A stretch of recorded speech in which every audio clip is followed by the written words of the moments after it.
Brian Murphy with WRAL, joined once again by former UNC quarterback Bryn Renner.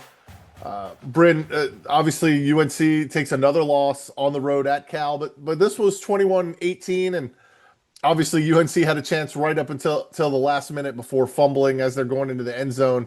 What did you see from the game? Obviously, too many mistakes to get the W, but do you see some of the progress that Bill Belichick's been talking about? Yeah, I think so. Bits and pieces of it. I think it was by far the best game we've played from all three phases this season, which is very promising. And they've had two bye weeks in between Clemson and kind of just a lot of off time. So it looked like a team that kind of fixed some things, right? And to have the ball driving in the fourth quarter with a chance to win and then obviously fumble and not be able to execute that is something that they can see momentum. You can see the guys getting better. I thought you saw Geo Lopez. He was 19 of 35 for 167, and he had three explosive plays, which was better in the passing game. I still think there's room for improvement. I think he's a little bit late on his timing. I think there's things that he can clean up for as far as his footwork is concerned. We also haven't seen him since a couple weeks, so it's been a while since we've seen him. So you kind of saw that. But I was really encouraged also to see Benjamin Hall. I think 14 carries for 74 yards. I think he provided a spark, and since he's got his first touchdown, he's really kind of come on. And then Kobe Paysor got 6 receptions for 101 yards, and looked like a big time receiver that made some plays. So Brian, as a whole, offensively, I think we're seeing good progress being made, but I think we got to see more. It's 21-10 and late, early in the fourth quarter, and that we weren't really doing much offensively. So there's lulls in the game where I'm still confused on where we're going. But I think it just takes time and takes reps. And I do think the defense is getting better. I'm really impressed with our defensive line all year. We have stopped the run at a really good rate. I mean, teams are not running on the ball on us. And I think look defensively when you watch the film again. I think Coach Belichick and honestly Steve are trying to play, generic coverage, a lot of man-to-man, a lot of cover one, and stopping the run. They don't want the teams to run on us. So I think you're seeing that, and we played a lot better. So it was encouraging, but still not what we're looking for. Obviously, two huge fumbles. One on the first play from scrimmage sets Cal up with a short field. They score 4 plays later, and the last one, it really looks like Leacock is going to score the touchdown there, and a terrific play by the Cal defensive back to punch it out. Those are the kind of mistakes that are just killers, especially when you have an offense that just isn't capable, as it appears, of putting up 30, 35 points. That you look around the country, most teams are scoring. These games are high scoring games. It doesn't look like UNC is capable of putting up that kind of offensive production, and so every mistake just gets magnified.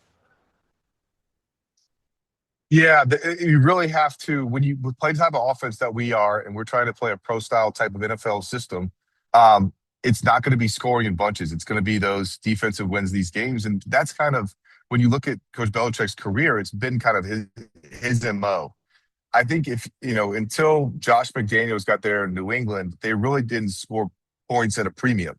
It was always kind of close type ball games with really good defense, and I think that's just the nature of ball that he plays. But I think in today's day and age of offense is getting more and more possessions because the other team is scoring more, right? So the offense is scoring in 3 or 4 plays, across the sideline, and it takes you 10 to 12. Well, sometimes those drives get screwed up by turnovers, by penalties. It's really hard to stay drives in college football because it's a different type of brand and style because those teams are running 60 plays.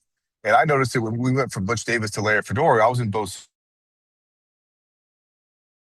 2 years with John Shoup, and we were huddling up, and our possessions were, at 8 a game. And then you look at teams that are getting 12 possessions, and when I was with Larry Fedora, we were scoring 60 points. So there's different play styles. So I think it's just that type of brand of football. But when you play that brand of football, you really can't make mistakes because a turnover will really cost you. And I think that's what happened in the Cal game. You talked about Geo Lopez. I put on Twitter earlier in that game. He looks so mechanical playing quarterback. Mm-hmm. Like you could almost see him making each read. I noticed that really there was like a swing pass behind the line of scrimmage. It looked like that maybe it was his third read. Just by the time he got to it, it was so late that the play had kind of been blown up. You're a guy who's played the position. You've coached the position. You've played it at the NFL level.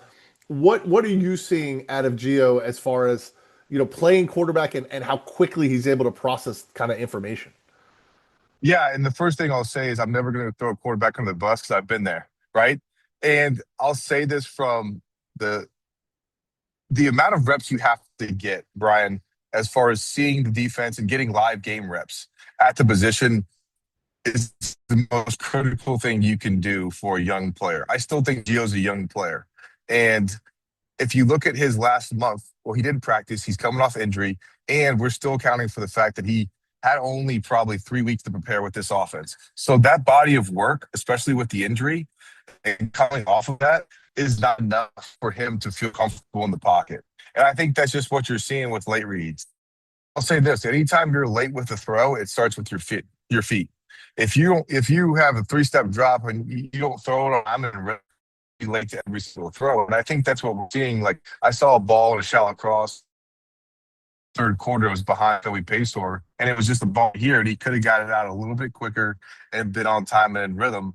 So I think that was the only thing that I saw that really is kind of holding him back from taking that next step is and the anticipation factor, which really just comes with your footwork, timing, and rhythm, and getting the ball in your hands. But his body of work with the injury, with having basically a month off of not playing or practicing only, it's tough. And I think you see that in the 19 of 35. And if he doesn't have those 3 explosive plays, then he's looking at a 16 of 32 for maybe 100 under 100 yards. So there are a lot of things that are attributing to kind of his development, but I think he's still developing and growing, and we still always have to give that guy at that position some time. Leading up to the Cal game, obviously a ton of noise. Some of it reported by WRAL about division in the locker room. Bill's culture. A lot of that seems to be the transition from the most college of college coaches in Mac Brown to maybe the most professional of professional coaches in Bill Belichick. There seems to be some players caught in the whiplash of that. But Pablo Torre with another podcast, reports about Saudi Arabia. I mean, it just seems like the noise around this program never stops. As a player, is there any way to avoid all that at this point, or do you just try to keep your head down and improve what you can improve? Yeah, you avoid it at all costs. And I think that's the best thing about football is that when you're on the field for those 4 hours during the game and practice, none of that crap matters. Like, and that's the biggest thing. And I went through it personally when I was at Carolina. We went through the NCAA sanctions. I mean, we went through Coach Davis getting fired, Everett Withers being our interim coach, and then Dickie Bador was let go as the AD, and there's a ton of turmoil. So I had to answer those questions from the NCAA, and that was something that I really hang on to this day is that we never lost and never wavered. We were 5-0, 5-1 going to play Clemson. And we had a team only meeting and it was all about the players. When you're a player, it really doesn't matter who the coach is. It really doesn't matter who's out there because you're just with your boys going to play ball. And I think if the kids in the locker room can say, look, let's just come together, band together. It's about us for those 4 quarters. And it's about our play on the field that really matters ultimately. And so I know those messages are probably getting echoed. So I think I'm just going to leave it at that and just speak upon how the players can get through that. Let me ask you one more related to that. You obviously went through a coaching transition. You have players who committed under one coach and then players who have committed under another coach. How do you make sure that you're all one team and some people aren't seen as, well, look, this guy didn't bring me in, so he doesn't like me as much as he likes some of these guys. Obviously, now we're dealing with NIL and money differences and all that stuff, but you at least experienced it at a time Mhm. where one coach brought you in and then another coach came and brought in his own guys. Yeah, and it teaches you a lot of resilience because in your heart you know that you weren't recruited by the guy, and it was something that I really appreciate Larry and his staff and Blake Anderson.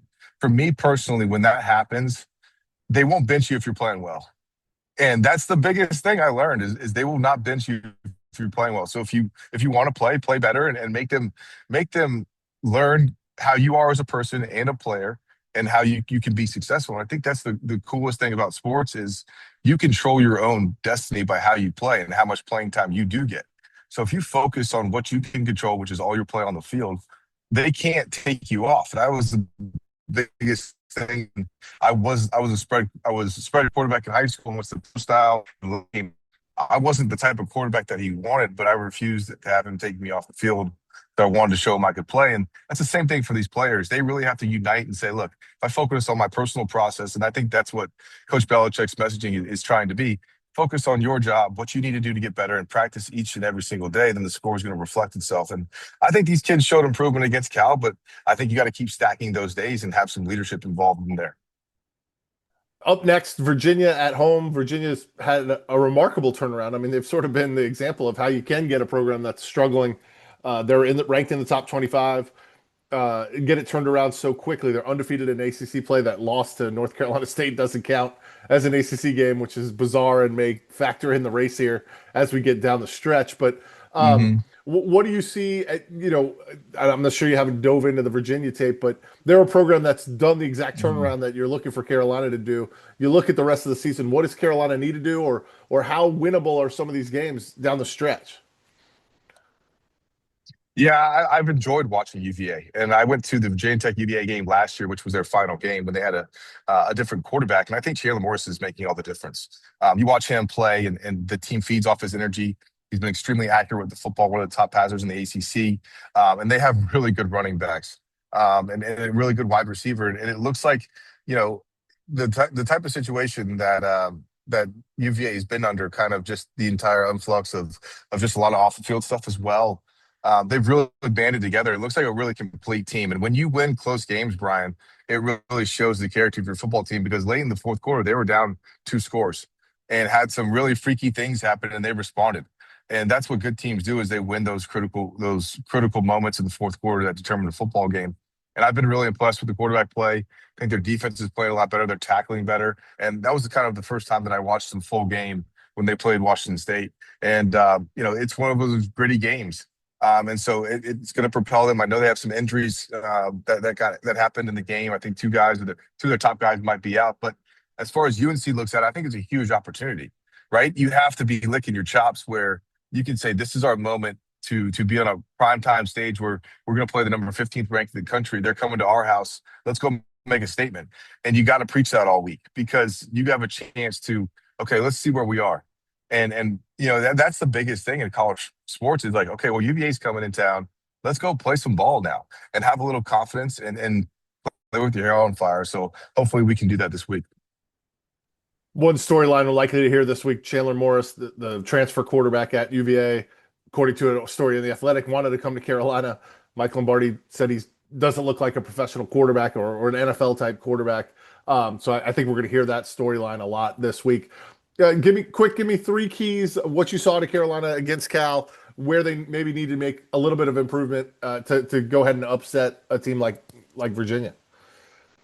Offensive consistency, number one. Got to score points. You can't have drives that end in punts, because UVA is going to be able to run the ball pretty effectively, and they've done that all year. They're averaging, I think, over 5 yards per rush, or six. You have to, and you can't rely on the third and longs that we've been in. So you got to get yards on first and second down with triple.